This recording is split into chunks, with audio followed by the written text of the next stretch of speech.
Gel. Elif. Gel. Gel uzaklaş. Teyze siz okulda bir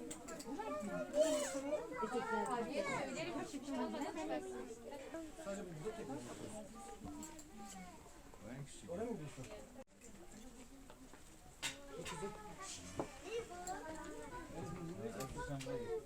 Böyle bir ne yapalım? Çocuklar için kıyafet bakıyoruz.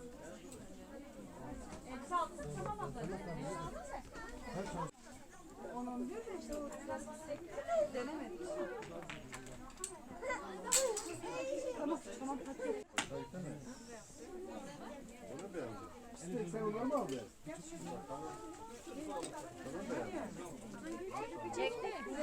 Şeyle hemen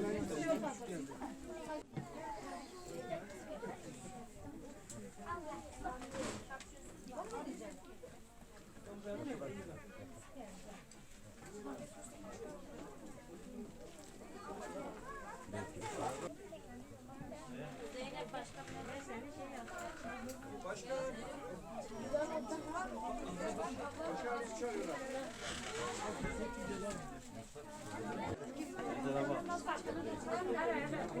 Hele hele veriyorum da size akıllı akıllı.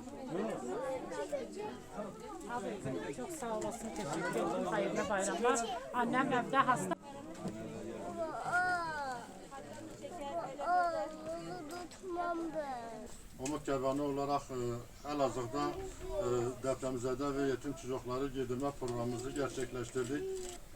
Bu hayra vesile olan tüm hayırseverlerimizden Allah razı olsun. Toplamda 50 yetim ve depremzede çocuklarımızı giydirdik, onları sevindirdik.